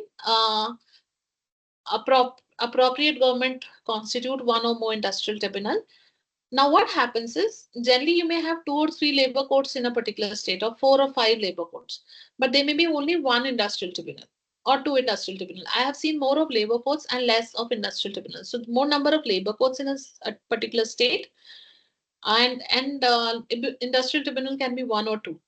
But what happens in terms of this thing is, if you look at it, the labor code talks about individual matters, especially like a specific my termination. That case will go to the labor court. But this talks about collective disputes. If you look at, that's the first thing. Collective dispute related to probably wages, hours of work, which is a collective issue. It is not about one person. I said increase of the wages. It's not one person's wages. Uh, all the people put together. Leave, retrenchment, meaning you've terminated, you've done mass termination of employment, closure, as well as all matters which come under the jurisdiction of labor court. There is a possibility that this is a small industrial belt and there is no you don't feel like having a labor court because there are not many big industrial sites. So I may have an industrial tribunal itself only and not a labor court. So that their matters can, I may have only one body which will take care of collective as well as individual matters. So labor courts deal mostly with the individual matters that will also come to an industrial tribunal, and the matters which has got to do with collective disputes of the this thing also. At times what happens, the labor court has said no, they can file a case in the industrial tribunal also. Then there is something called as a national tribunal. National tribunal is set up by the central government, so it's a at the national level. It tries to resolve the disputes between the companies. So what does it deal with? It deals with matters which is of national importance and or of such nature that industrial establishment in more than one state are likely to be interested in such dispute. So it's not only Maharashtra who will get impacted. Okay, it's going to impact state wise. Like for example, maybe a strike in Indian Railways. If I give you the example, it will not impact only one state. It's going to impact more number of states. So it will not go to that particular. These matters will go to the national tribunal because it's not impacting one particular state, but it is impacting more than one state. And there is a possibility that more people may get impacted by it. So this matter will go to a national tribunal. Now, if I I'll talk about the layoffs later. I'll talk about this part. I'll just put my first slide for you to understand what I'm talking about. We have looked at industrial dispute. We have also looked at definition of workman and industry. We have also looked at dispute resolution machinery. Now we're talking about adjudication and arbitration. Whatever that I talked about just now around your your labor codes and all those things that I'm talking about, these things are your adjudication. It is known as adjudication. Adjudication is when either the matter goes to the labor court, the national tribunal, and industrial tribunal. So, what happens in those cases? When they came up with a judgment, like in the same case where, I'll take the same example throughout, wherein the management said that we're going to only give a 5% hike to the employees, whereas the workers were asking for a 12% hike, one of the union. Say, for example, the conciliation officer says that the management is right and I'm going to give five this thing only. So what happens is the matter, if I want, I can go and file a case against the employer in the court. Okay. Now, whatever the decision that the court gives, I hope you everybody knows it. Any court, which is that your labor court, industrial tribunal, national tribunal, whatever decision that they give is called as an award. Okay. And this award, it's not a prize that you're getting, it's basically the decision of the court. This decision is binding on you, meaning you have to agree to that decision. Of course, you can go and appeal to the next level of courts and all those things, but for that particular period of time, till the time the next court doesn't give its own verdict, what happens to you, you have to abide by the decision of the court. So the decision of the court in such cases is binding, is what I'm saying. The conciliation officer says something, it is not binding on you. You can't accept. You may decide not to accept what the conciliation officer is saying. But if the court also comes up with a verdict saying that the management has to give only 5% hike to the employees, you have to agree to that. You don't have a choice around it. And if you're not agreeing, you may have to go for higher litigation charges again, go to the higher courts and appeal there to take your case forward. And whenever they come up with a decision, that decision would be applicable to you. So this thing which has got to do with court and trials in the court and the matter which goes to the court and the decision which is taken by the court is called as adjudication. It's called as adjudication because whatever decisions that they give or awards that they give or the verdict that they give is binding on you. You have to follow it. You don't have a choice. It is binding on both the parties. It can be the management or it can be the workers, whosoever it is, it's binding on both the parties. Okay. But arbitration is like an umpire. Okay. What happens in arbitration is there is a person who has been appointed by arbitration is a person that you pick up voluntary. There are two things which happens. One is a voluntary arbitration and one is an involuntary arbitration. In a voluntary arbitration is, say, for example, there's a dispute on the same thing between the management and the workers. There is an arbitrator which both of you decide to pick up and choose. Arbitrator would be your mediator. He's not a conciliation officer. Conciliation officer is outsider. You don't have a choice. You may like that conciliation officer or may not like that conciliation officer, but you have to go to him only. Arbitrator is a neutral person, a mediator, which both the parties should agree. Okay. They say, okay, worker will say that we will give this person as a mediator and let him try to resolve the dispute between us. So both the parties have to voluntarily agree to a person, which is generally less, because what will happen, the representation, say for example the workers have given a union leader from another company, neighboring company, the management has to agree to him as an arbitrator for resolving the dispute. At times what happens is they do not agree because they think that he's from the worker side only. Same way the management may decide that, okay, fine, I'm going to have the HR head of a company, of a neighboring company. They may decide not to agree because they may think again he's a management representative. So basically this is called as a voluntary arbitration where the people have to pick up one person who's going to be moderating or mediating between the decision, and whatever decision that he takes you have to follow it because you've agreed to it. Okay, you have to follow that decision. The other one is an involuntary arbitrator. Like after seeing that the conciliation proceeding fails, that the person was not able to come to a settlement, consider there was no settlement which was arrived at between the two parties after conciliation. Government can say, okay, fine, I'm going to give you an arbitrator, which is involuntary, meaning it can be anybody that I choose. Government decides. And he says, I'm appointing him, he will help you resolve the dispute. Now, this is called as an arbitration. Arbitration is not from the courts, but he's a neutral person who's picked up and given to a particular body to help them to resolve the dispute. Now, this is called as an involuntary arbitrator. You may not like him. For example, he may be a union leader of some company, but this is somebody who's been appointed by the government to you and given to you. You have to accept whatever decisions he takes. You may not like it, but you have to accept it. This is called as an involuntary arbitration. So if practically, if you see, I haven't seen arbitration too much. I have seen a lot of adjudication happening, less of arbitration. First of all, voluntary arbitration never happens because you do not agree to have a person who's going to resolve the disputes. That becomes a little difficult to happen. You do not accept because both the parties have to accept to that person, and you cannot have two people. You will have to have only one person. So consensus is a little difficult to arrive at in such a case. Now, once we have finished with, we are going to go into the concept of layoff.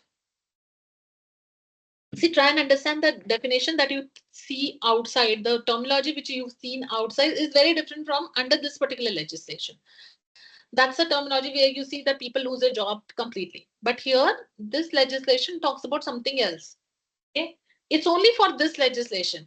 It doesn't mean that you change your own definition, but for this legislation, under this legislation, basically layoffs mean when an employee is not given work due to some reasons beyond the powers of the employer, meaning the employer wants to give you work but is not able to give you work. It means failure, refusal, inability of the employer to give employment due to the following reasons. One, shortage of raw material in power. He did not get, he's manufacturing, say, shoes, but he's not getting the raw material. Because he's not getting the raw materials, he cannot give you work for some period of time, temporary period of time, 10 days. He's not able to give you work. Power meaning electric power. There's a disruption in the power. There's a grid failure which happened. So there's no power for 2 days and things like that. And he's not able to give you work because he's not able to run his machinery. So 2 days you will not be able to give work to your people. This is not in his control. This so when he is not able to give you work because he doesn't have a control over it, that's called as a layoff. Okay, and it is temporary in nature. It's not that you will be losing your job. The layoff definition that we know of or we follow is people are laid off, meaning they've lost their job. But under Industrial Dispute Act, layoff is very different. When your stocks have got accumulated, maybe because, say, for example, during COVID situation, you were not able to sell your products. The shops were closed, everything was closed. So your stocks were getting accumulated. Okay, even if you've done manufacturing and you cannot your stock has got accumulated and you cannot sell your products now. So what you can do is you can say that you have enough stock and I don't want to manufacture more and keep more inventory. So I'm not going to employ people and I'm not going to work for another 10 days or 15 days. This can be a reason for a layoff. Whether stocks have got accumulated because of reasons not in your control. You're not able to sell your product is a reason which is in your control. That is not a reason for accumulation of stock. So when we look at accumulation of stocks or your inventory, we look at the reason why. Say, for example, you are exporting and there is a disagreement in the export treaty. Something has happened. Some political environment has changed because of which it is impacting the trade there. That can also be a reason for accumulation of stock. Breakdown of machinery, meaning your machinery was working, suddenly your machinery is not working. So probably people who are working on that machine, read 10 of them, will not be able to get work for some days till the time machinery is repaired. Okay, this is another reason for layoffs. See, just try and see, these are the reasons which employer doesn't have a control over. Natural calamity, there's a natural calamity which happened, there's a flood which happened, because of which you're not able to give employment to people for 3-4 days till the time the water recedes and things become back to normal. You're not able to do. COVID was another it's not a natural calamity, but something which is saying that other connected reason. Other connected reason would be reasons which is related to 1, 2, 3, and 4, like COVID situation, where people had to have layoff work, which they didn't had work for some period of time. So that is called as layoff. Okay, that may be another reason of layoff, where people could not work for some period of time. Like IT companies were working, but look at manufacturing firms, they were not able to work. So this can be a reason of layoff. So what we talk about in layoff is the definition that we have been seeing in terms of layoff is, say for example, the person doesn't have work for you. There's a project which I have to get from my company. So I'm an IT company. I had to get a project from my from a particular place. Okay, I did not get project, so I made my people sit on bench, meaning they don't have work. This is not a reason of layoff. You cannot say this is the layoff. Even if you're making them sit on the bench, you have to do something about their salary and things like that. Okay, this is not the reason, because this will not come under this. That's why I said if you're a workman, you have so many powers here, because a management cannot say I will not give you job for 3-4 days because my profitability is very low. Okay, uh, my product quality is bad, I have a lot of rejection rate coming up. These are the reasons which is in your control. If you look at the other reasons, these are the reasons which is not in your control. If there's a grid failure which has happened, there's no electric power, you can't do much about it. Yes, you may say that you can have generators, but generators are not of such big capacity that they can accommodate working of such big machines. It's not possible. Or there is a possibility one of the department will not be able to work, some people may not be able to work, few people may not be able to work. So these are the reasons for which an employer can give a layoff. The thing that we emphasize here is it is only for reasons where he does not have a control. Okay. And as I said earlier also, layoff nature is it is temporary. The one that we see that you've laid off, meaning the person has been terminated. He doesn't have job now. Layoff is not permanent. Layoff is temporary period of time. The water has to recede. The flood situation has to improve. I can come back, call my people back at the work. COVID. For some period of time, 1-2 months, I was not able to operate. I didn't had 3-4 months. There was a complete shutdown, lockdown. I cannot operate. After that time, we started to work in alternate shifts and things like that on alternate arrangement. So 2-3 months I could not give work. But after that, people were called back to work. This is completely temporary. When you say that you've laid off people, the terminology that we see is person has lost the job. This is the layoff under this particular legislation is very different. It is not that you going to ask people to leave the job. It is a situation which is beyond the control of the employer, as I said earlier. I do not have a control over it, and that's the reason I'm saying I cannot give work to people for some period of time. And when they are not working in the office, they will not get the salary, of course. What would happen? You have to give them a layoff compensation, which is a mandatory thing. Okay. The layoff compensation is generally 50% of their basic and their DNS allowance. If they have a basic and a DNS allowance, a 50% of their basic and a DNS allowance is a compensation. They may not get the full salary, but at least they will get half of their basic wages. At times when you put people on bench, you do not give them any salary itself. So here it is not the case. You have to give them a salary which is only their basic salary. And if they have a DNS allowance, DNS allowance is mostly where there are wage boards regulation. In a private sector, you would see a basic salary only. 50% of the basic salary has to be given to the employer till the time the layoff is not getting over. So he's not coming to work. He will not report to work, but he will get 50% of the basic salary.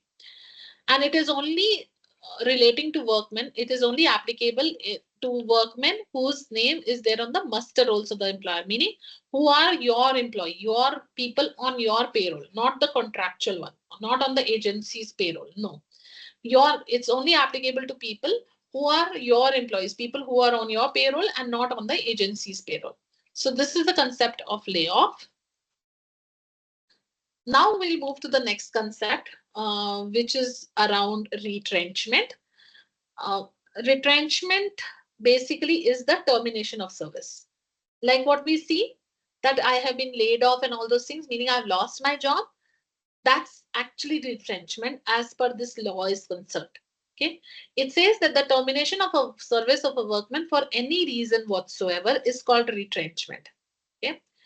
But it does not include termination as a punishment, meaning termination of a service as a punishment. Punishment example I'll give you later. Voluntary retirement, retirement on reaching the age of superannuation, termination as a result of non-renewal of contract, or termination on ground of continued ill health. So these are not termination retrenchment.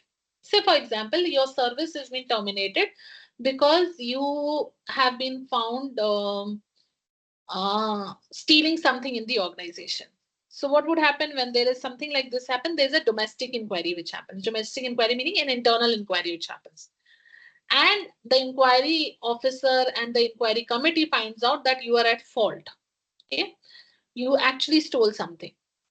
Then what they do is they may give any verdict that they want to. Like for example, if they're saying that the management can decide to terminate the employment. So now I decide to terminate the employment of the person. Look at people who get into fraud. There's no option. Their services are terminated because there's an internal committee which sits in terms of which they hold the inquiry, which is called as domestic inquiry. Domestic inquiry is not home inquiry. Basically, it says internal inquiry happens, and then the person is his job or his services are terminated. This is not retrenchment. Why? Because in such kind of a thing where you're retrenching him as a punishment, he will not get compensation. In retrenchment, he will get a compensation. So this service, though it is termination of service, it is not called as retrenchment. Second one is voluntary retirement, where I decide, okay, fine, my retirement age is, say, for example, 65, but I take an early retirement at around the age of 55 years. I decide to leave the organization. This is not retrenchment. Retirement on the age, reaching the age of superannuation, which is your actual age. So retirement is not, though it is termination of employment, not in terms of a negative way, but yeah, your services are not required now. It's not needed because you've reached the age of superannuation or you're taking an early retirement. So retirement is not included. Termination as a result of non-renewal of contract. So for example, the agreement between you and me was that I'm going to work with you for a period of 3 years. And the 3 years period ends on 15th April 2024. 2015, 16th April 2024, I say you have terminated my service. That's not retrenchment. I cannot ask for compensation. Why? Because the contract between us was that my services will end on 15th of April 2024. So it's basically the contract says that there is an ending date. So if I have not renewed your contract, that termination of service doesn't say that it is retrenchment.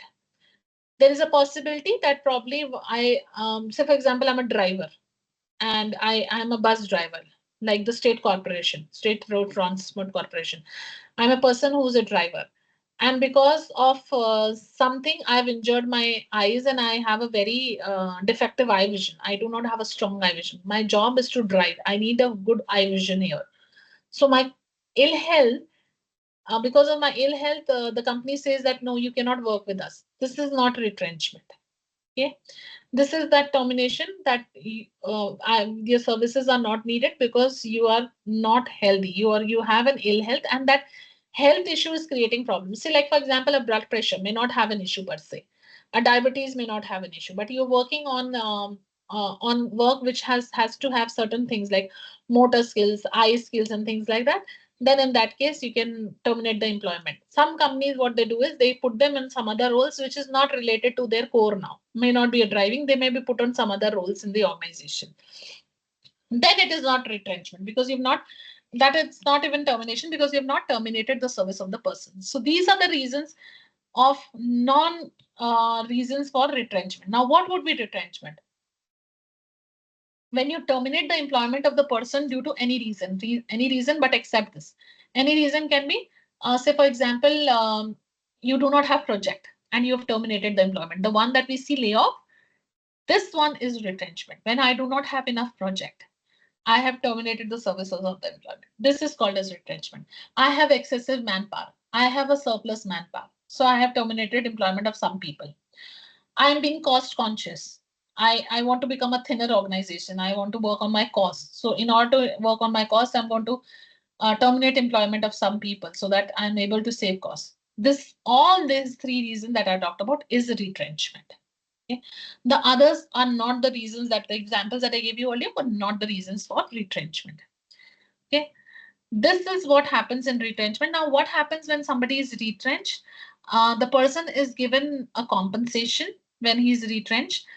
Compensation is basically generally compensation is if it's depending on the number of people that you have employed in your organization. If you have 100 people, you give them a 1 month compensation or a 1 month notice in lieu of this thing. That is the notice that you have to give him, that for 1 month, either give him a salary or give him a notice saying that your services will not be required. Give him an advance notice of 1 month. When you have 100, less than 100 workmen, not the retrenched workmen, your work manpower strength. Okay. And the person also gets a compensation of 15 days average salary for every completed year of service. So he will get 15 days average salary for every completed year of service. His earlier service, it has to be covered that. That is a compensation which is given. Some companies have something called as a golden handshake. Over and above this also they may give a compensation which is allowed, which is you can give anything over and above, but you cannot give anything less than this. If you have more than 100 workmen, you have to give a 3 months notice to the person or salary in turn of the notice, and 15 days of average salary for every completed year of service is what you have to give to the employee. So he gets a compensation. In other cases, like the not included list that I'm talking about, it would actually not have a compensation attached to it per se. Okay. Now there is another concept that we talk about is got to do with strike. What do you mean by strike? Strike basically means cessation of work by a body of persons employed in any industry, acting in combination or concerted refusal or a refusal under a common understanding for any number of persons who are or have been so employed to continue to work or to accept employment. So I'm sure everybody knows what's a strike. Strike is when you uh, uh, when a group of people decide not to work, cessation of work, meaning stoppage of work. I don't want to work. Okay, that is called as a strike. Okay, and it cannot be an individual one. It has to be a combined one. It is not an individual person who's saying that, like for example, I decide not to go on work. It's not a strike. That's why the main ingredient says plurality of workmen, meaning it has to have a group who decides not to go on a strike. And it says that I refuse to work. I don't want to work. Either I stop my work or I even refuse to work. And it is a combined or concerted action, meaning it's a combined effort. It's not of one individual. It's a combined effort. Okay. What are the different types of strikes that we see? There are something called as a primary strike. I'll talk about what is it. Economic strike. Like if you remember, what are the reasons of dispute? Economic disputes. Economic strike is employees demand increase in wages. The example that I've been giving you, traveling allowance, HRA, DNS allowance, or any other allowances or bonuses that you're talking about. This is called as an economic strike, which has got to do with some economic interest that the people will have.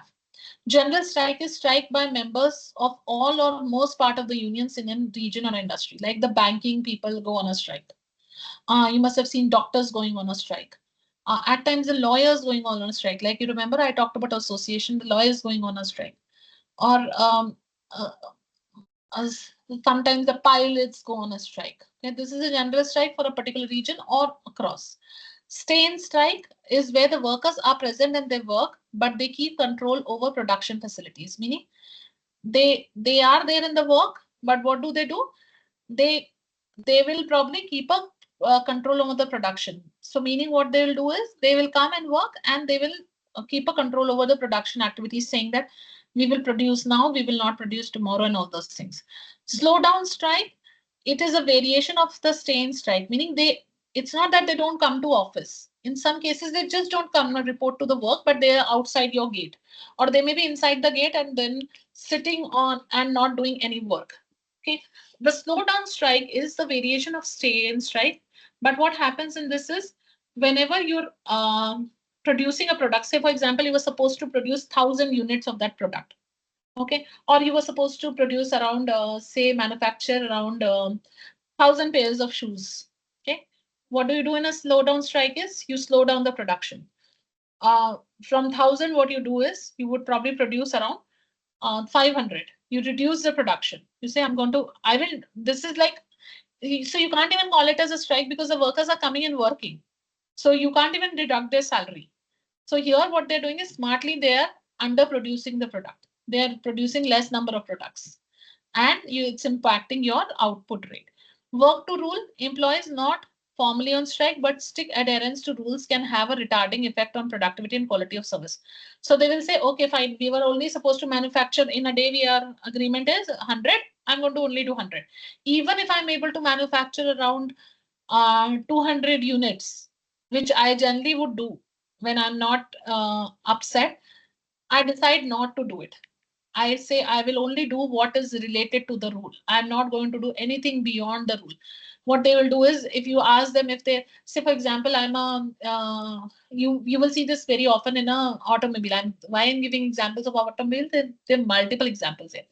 Say, for example, during their season, festival season is where their sales are really high. They want the more products to be out. So normally they will have less production output, but they would want to have almost the double of the production output because the demand is really high.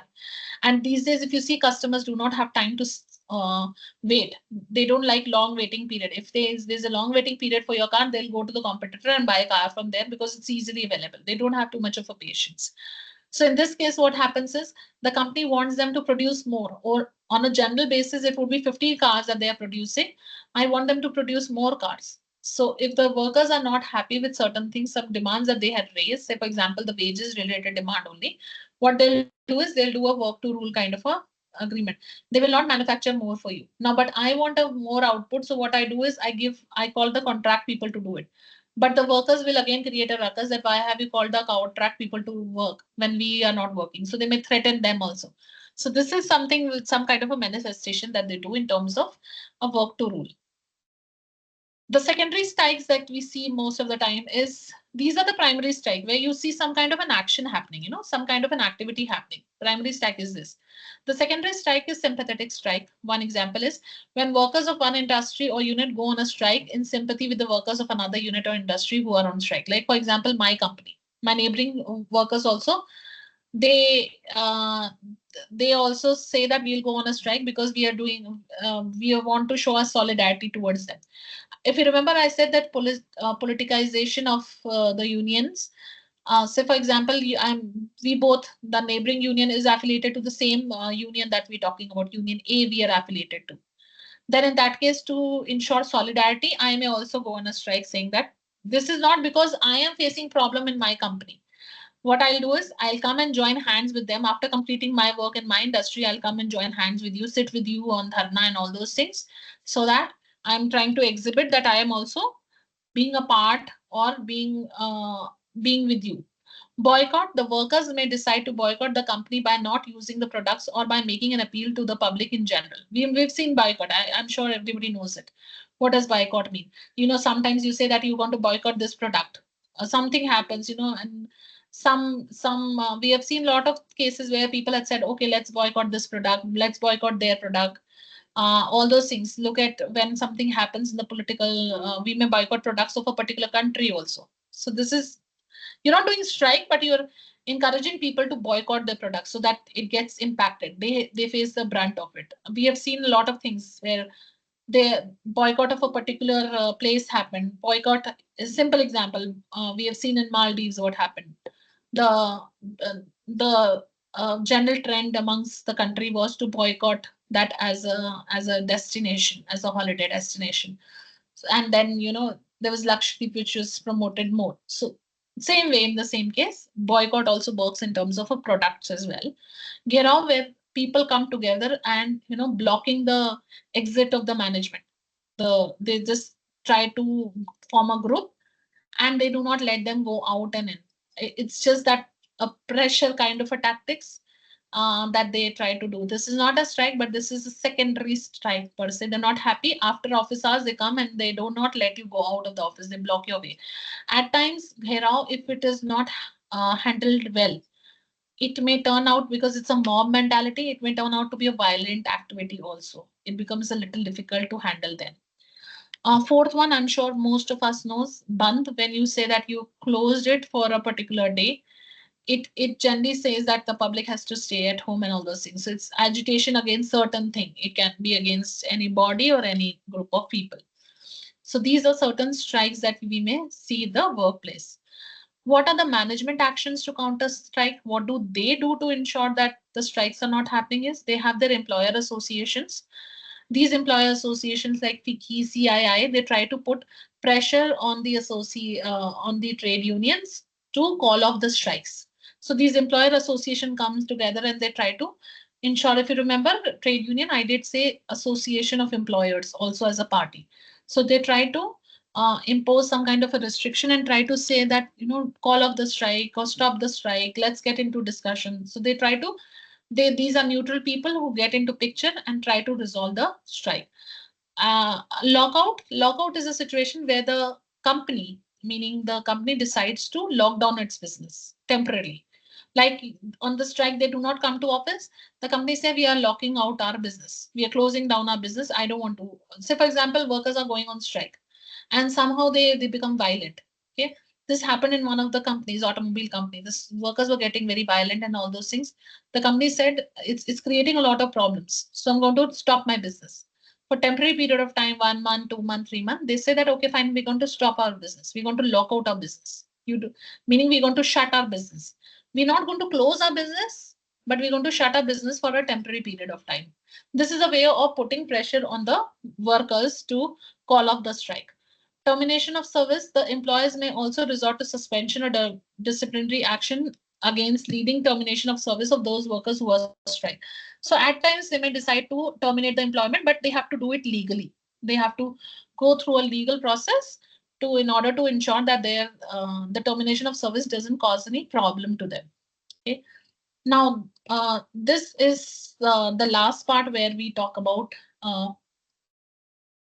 in industrial dispute. Lockout and closure is different. Lockout is temporary, where I am closing or shutting down my business for a temporary period of time because you're going on strike every now and then, and you're probably, they're getting violent, they're doing ghirao, they're coming in the workplace and they're shouting slogans, they are disrupting the peace, people are worried, people are scared. So I do a lockdown so that nobody, for my safety, safety of my people, also management staff, I declare a lockdown. Okay, that's a temporary thing to put a pressure on the workers. This is when I decide to close down my business permanently. Okay, closure is when you permanently close down the maybe one part of the employment or the entire business itself. It can be a part also and the entire business itself. So closure is like, for example, sometimes we have seen that the company says, I'm going to close down this business, I'm going to exit out of this business. Possibly I may sell off that business to somebody else, I may not be doing that business. We see a lot of companies who decide to close down also. Okay, or they get into a different business and they say, okay, fine, this business of mine I will not be dealing with. Okay, I will not be manufacturing this, I will not be dealing with this business now. I close down this business completely, or I close down my entire unit completely. Okay, this is what is called as closure. What happens in this particular legislation is you cannot close down your business like just like that.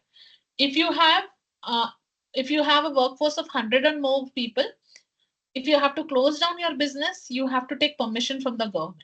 The government, whosoever is the appropriate government, as I said, it can be the state or the center government. If I'm a public sector unit, I do not close down the business just like that. If I'm a private entity, I can close down the business, but I have to take permission from the government to close down the business. And at times, the government do not give you a permission to close down because it will reflect poorly on the state government also, that people are leaving from your city or your state and things like that. So only if the government gives you permission, you can close down your business, and you have to give compensation to your people. Apart from the provident fund or gratuity, which they are eligible to, they're also given a compensation, which is exactly like retrenchment compensation. 15 days of average salary for every completed year of service is what they have to give to their employees. Apart from the other provident fund and gratuity and other things that they are entitled to.